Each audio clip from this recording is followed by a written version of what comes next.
Hello students, आज हम करेंगे पूर्ण प्रतियोगिता। पूर्ण प्रतियोगिता क्या है, इसकी विशेषताएं क्या है, पूर्ण प्रतियोगिता में कीमत का निर्धारण किस प्रकार होता है। पूर्ण प्रतियोगिता बाजार की वह स्थिति होती है जिसमें बहुत सारे क्रेता होते हैं, बहुत से विक्रेता होते हैं। वे एक ही कीमत पर समरूप वस्तुओं की बिक्री करते हैं। वस्तु की कीमत जो होती है वो उद्योग द्वारा तय की जाती है। आम बोलचाल में प्रतियोगिता जो शब्द होता है उससे हम यही अनुमान लगाते हैं कि फर्मों के बीच पाए जाने वाला कंपटीशन। लेकिन अर्थशास्त्र में प्रतियोगिता शब्द का प्रयोग हम प्रतियोगी ढांचे के लिए करते हैं, यानी कि फर्म में बाजार कीमत को प्रभावित करने की कितनी शक्ति होती है। ठीक है, आगे हम करेंगे विशेषताएं। पूर्ण प्रतियोगिता की विशेषताएं क्या है। पहला है क्रेताओं और विक्रेताओं की अधिक संख्या। पूर्ण प्रतियोगिता में क्या होता है, बहुत से क्रेता होते हैं और बहुत से विक्रेता होते हैं। क्रेता और विक्रेता जो है वो अपने क्रय विक्रय से कीमत को प्रभावित नहीं कर सकते। अगर कोई विक्रेता जो है वो अपने प्रोडक्ट की कीमत अगर बढ़ा देगा तो उसके जितने भी ग्राहक हैं वो किसी दूसरे से वस्तु खरीद लेंगे, क्योंकि पूरे बाज़ार में एक ही चीज़ के बहुत सारे विक्रेता होते हैं और एक ही कीमत पर वस्तु बेचते हैं। इसलिए अगर एक कीमत बढ़ा देगा तो जो कस्टमर है वो किसी दूसरे से चीज़ खरीद लेंगे, क्योंकि वो पहले वाली कीमत पर ही उस वस्तु को बेच रहा है। तो विक्रेता या क्रेता कोई भी, अगर क्रेता किसी वस्तु को खरीदना बंद कर देगा तो वो डिमांड पर किसी प्रकार का कोई प्रभाव नहीं डाल सकता। अगर एक नहीं खरीदेगा तो बहुत सारे हैं। ठीक है, तो इस तरह से क्रेता और विक्रेताओं की संख्या अधिक होती है और वो कीमत पर किसी प्रकार का कोई प्रभाव नहीं डाल सकते हैं। अगला है समरूप वस्तुएं, यानी कि पूर्ण प्रतियोगिता में जिन वस्तुओं का उत्पादन होता है वो समरूप होती है, यानी कि पूर्ण स्थानापन्न होती है। जितनी भी फर्में होती हैं उद्योग में उनकी वस्तुएं क्या है, एक समान होती है। जैसे ए होगी, बी होगी, सी होगी, तो सबका जो प्रोडक्ट है वो एक समान है। आगे है स्वतंत्र निर्णय। पूर्ण प्रतियोगिता में जो क्रेता और विक्रेता होते हैं किसी भी वस्तु का क्रय विक्रय करने से संबंधित जितने भी उन्हें निर्णय लेने होते हैं उसके लिए वो पूर्ण रूप से स्वतंत्र होते हैं। सरकार भी उन पर किसी प्रकार का कोई प्रतिबंध नहीं लगा सकती है। अगला है फर्मों का स्वतंत्र प्रवेश और छोड़ना। पूर्ण प्रतियोगिता में उद्योग में कोई भी फर्म जो है प्रवेश कर सकती है और कोई भी फर्म जो है उद्योग को छोड़कर जा सकती है। इसमें किसी प्रकार का कोई प्रतिबंध नहीं होता है। पूर्ण ज्ञान।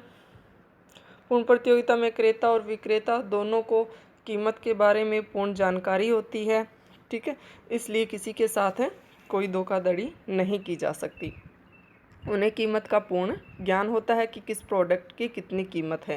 क्रेता को पता होता है कि उसे किस प्रोडक्ट के लिए कितनी कीमत चुकानी है। आगे है पूर्ण गतिशीलता।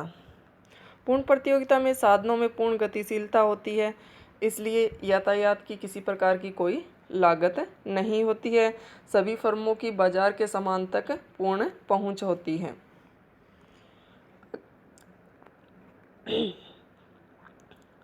यातायात लागतों का अभाव।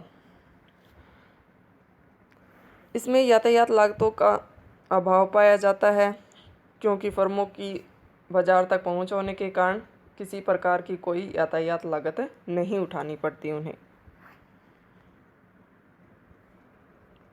आगे है पूर्ण प्रतियोगिता में मांग तथा आय।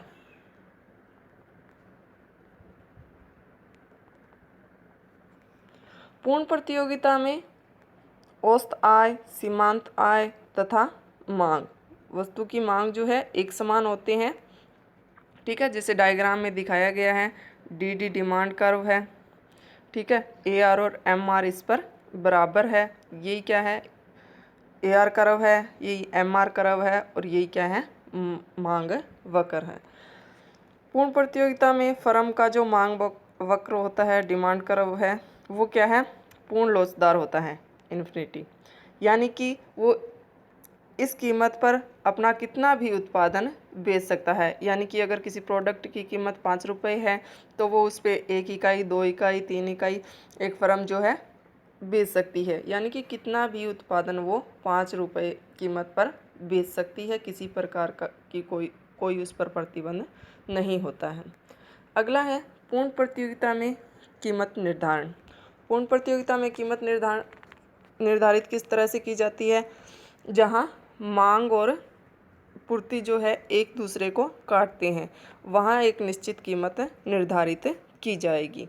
जैसा कि डायग्राम में दिखाया गया है, ओ अक्ष पर मात्रा दर्शाई गई है, ओ वाई पर कीमत दर्शाया गया है। ठीक है, डी डी जो है मांग वक्र है और एस एस पूर्ति वक्र है। ये दोनों जो है ई पॉइंट पर एक दूसरे को काट रहे हैं, यानी कि जाएगी। इसके बाद अगर कीमत बढ़कर 5 रुपये हो जाती है तो यहाँ जो है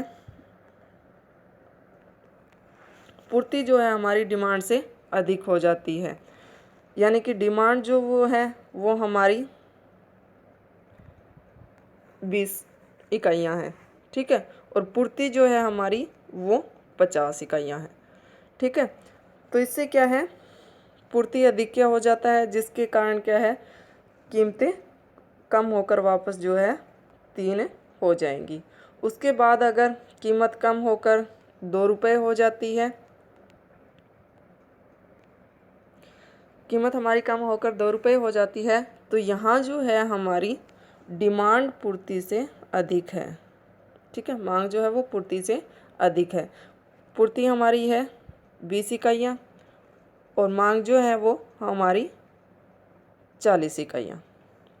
ठीक है, तो मांग अधिक होने के कारण कीमत में क्या है, वृद्धि होगी और संतुलन फिर से कहाँ होगा, ई पॉइंट पर। तो इस तरह से संतुलित कीमत निर्धारित होगी। इसके बाद आगे करते हैं। पूर्ण प्रतियोगिता में कीमत जो होती है वो उद्योग निर्धारित करता है। फर्म केवल क्या है, उस कीमत को स्वीकार करती है और उसी पे अपना उत्पादन बेचती है। तो इंडस्ट्री जो है वो कीमत कहाँ निर्धारित करेगी, जहाँ डिमांड और सप्लाई क्या है, एक दूसरे को काटेंगे। जैसे डायग्राम के ए पार्ट में दिया गया है कि ये डिमांड कर्व है और ये सप्लाई कर्व है, दोनों ई पॉइंट पे एक दूसरे को काट रही हैं, तो प्राइस जो है वो हमारी ओपी निर्धारित होगी।